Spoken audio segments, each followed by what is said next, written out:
Good morning साथियों, Saraswati career point में आप सभी का स्वागत है। डेली करंट अफेयर्स हमारा डेली सीरीज।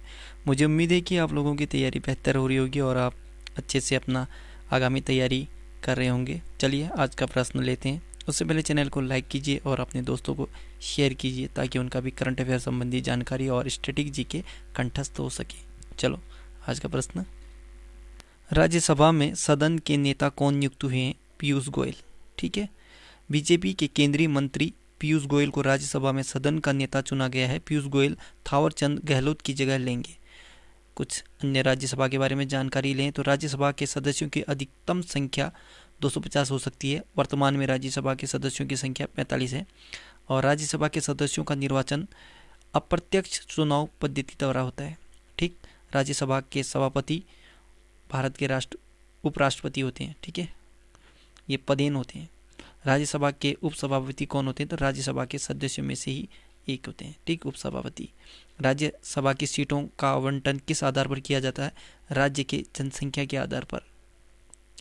राज्यसभा सदस्य बनने के लिए क्या शर्त होना चाहिए? तो ये भारत का नागरिक हो, आयु 30 वर्ष से कम नहीं होना चाहिए और किसी लाभ के पद पर न हो और मानसिक रूप से स्वस्थ हो। राज्यसभा में चुनाव कितने वर्ष पश्चात होते हैं? तो हर 2 वर्ष में होते हैं। ठीक है, और इसका कार्यकाल 6 वर्ष का होता है।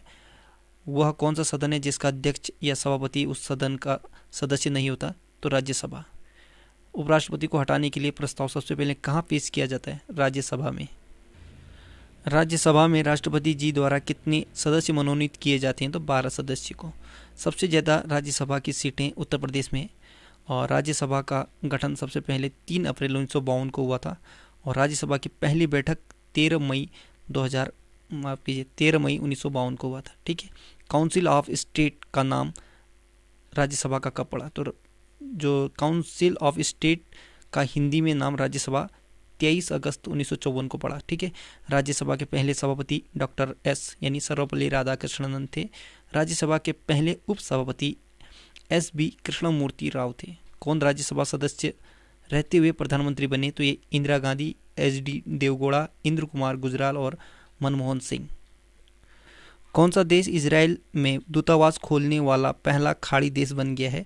तो ये संयुक्त अरब अमीरात। इजराइल के साथ खाड़ी देशों के संबंध कभी ठीक नहीं रहे, लेकिन व्हाइट हाउस में समझौते पर हस्ताक्षर किए जाने के बाद कई देशों ने इजराइल के साथ संबंधों में सुधार आया है। अब UAE ने अपना दूतावास भी खोला है। इजराइल एशिया महाद्वीप में स्थित है। राजधानी यरूशलेम।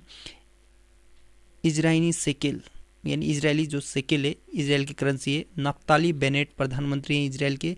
इसाक हरजोग राष्ट्रपति हैं और नेसेट इजराइल की संसद का नाम है। जॉर्डन नदी इजराइल की सबसे लंबी नदी है।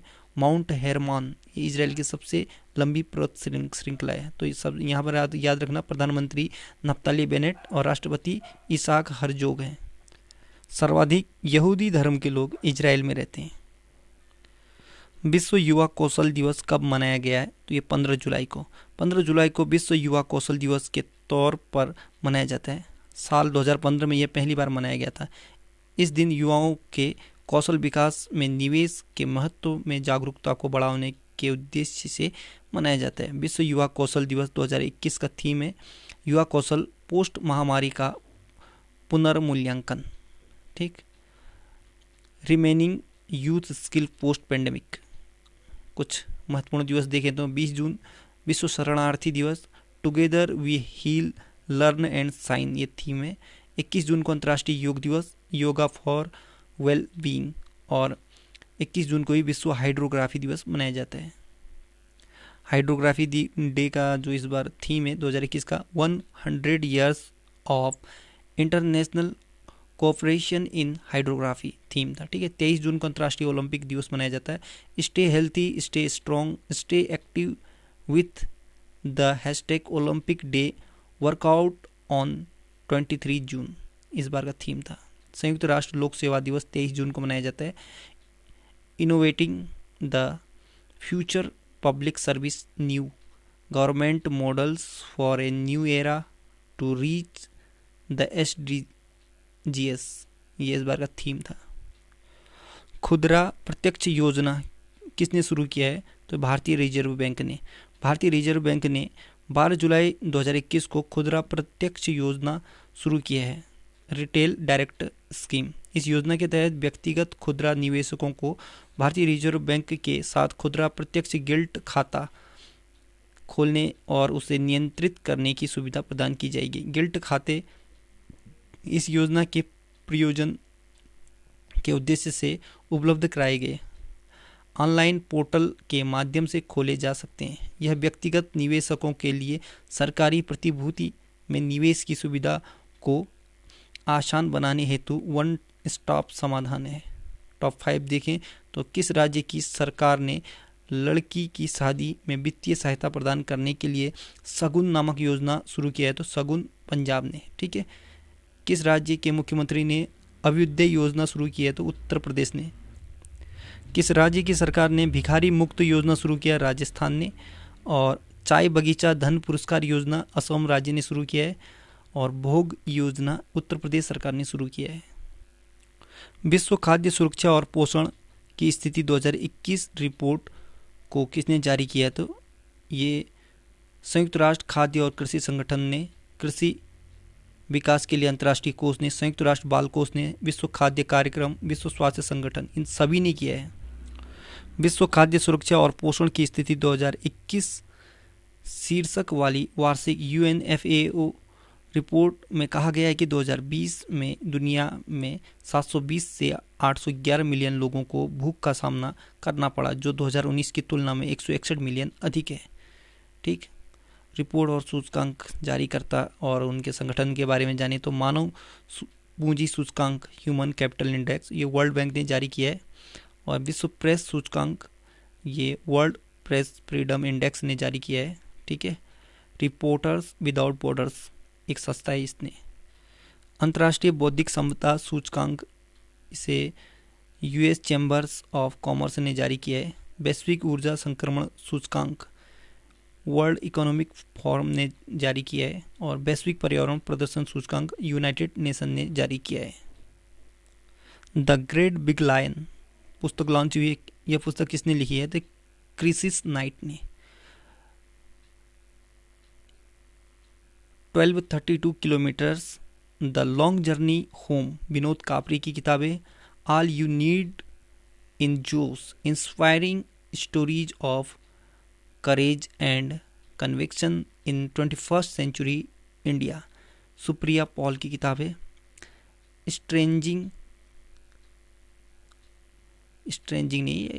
स्टार गेजिंग है। ठीक है। Star gazing the players in my life ये रवि शास्त्री की किताब है।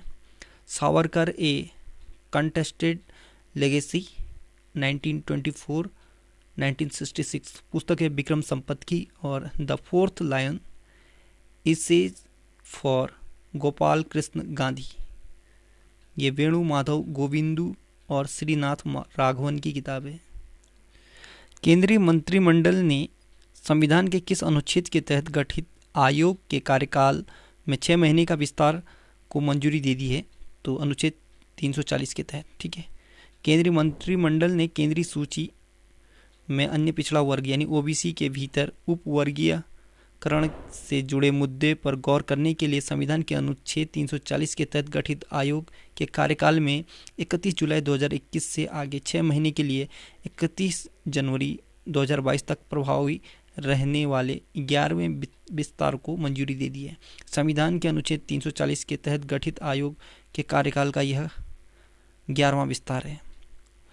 टॉप 5 अनुच्छेद देखें तो भारतीय संविधान के किस अनुच्छेद में नागरिकता संबंधी प्रावधान किए गए हैं? तो भारतीय संविधान के भाग 2 अनुच्छेद 5 से 11 में। ठीक।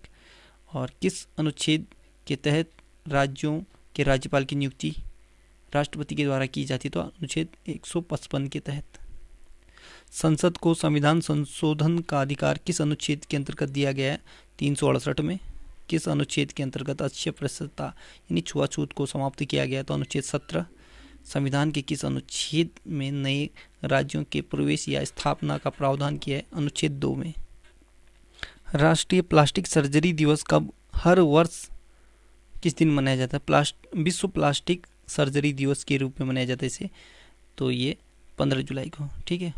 राष्ट्रीय प्लास्टिक सर्जरी दिवस अब विश्व प्लास्टिक सर्जरी दिवस के रूप में मनाया जाएगा। Association of plastic surgery in India FC द्वारा जारी एक बयान में यह घोषणा की गई है। राष्ट्रीय प्लास्टिक सर्जरी दिवस की अवधारणा पहली बार 2011 में association of plastic surgery of India के अध्यक्ष डॉक्टर एस राजा सबपति द्वारा पेश की गई थी। टोक्यो ओलंपिक का चीयर सॉन्ग हिंदुस्तानी वे को किसने लॉन्च किया है? तो ए आर रहमान ने। ठीक है। गायिका अनन्या विरला ने संगीत उस्ताद ए आर रहमान के साथ मिलकर टोक्यो ओलंपिक के लिए तैयार भारतीय खिलाड़ियों के लिए एक चीयर सॉन्ग लॉन्च किया है। हिंदुस्तानी वे शीर्षक से गीत अनन्या द्वारा गाया गया है और रहमान द्वारा रचित है। केंद्र सरकार ने केंद्रीय कर्मचारियों के महंगाई भत्ते को 17% से बढ़ाकर कितने फीसदी कर दिया है? तो 28%। केंद्र सरकार ने केंद्रीय कर्मचारियों को राहत देते हुए महंगाई भत्ते को 17% से बढ़ाकर 28% करने का ऐलान किया है। इसके साथ ही केंद्रीय कैबिनेट ने केंद्र सरकार के कर्मचारियों और पेंशन धारकों के लिए डियरनेस अलाउंस और डियरनेस रिलीफ को 1 जुलाई 2021 से बहाल करने का फैसला किया है। तो साथियों, आज का करंट अफेयर यहीं पे समाप्त होता है। जाते जाते उत्तराखंड का भौगोलिक विभाजन देख लेते हैं। तो उत्तराखंड का जो भौगोलिक विभाजन है वो 8 भागों में किया गया है। तो फर्स्ट से देखें तो ट्रांस हिमालय, दूसरा बृहत या उच्च हिमालयी क्षेत्र, तीसरा लघु या मध्यम हिमालयी क्षेत्र, चौथा आता है दून या द्वार क्षेत्र, पांचवां शिवालिक क्षेत्र, छठा भाबर क्षेत्र, सातवां तराई और आठवां गंगा का मैदानी भाग। ठीक है, इसे याद करना। इसी के आगे पीछे क्वेश्चन बनते हैं। So good luck, have a nice day, आपका दिन शुभ हो।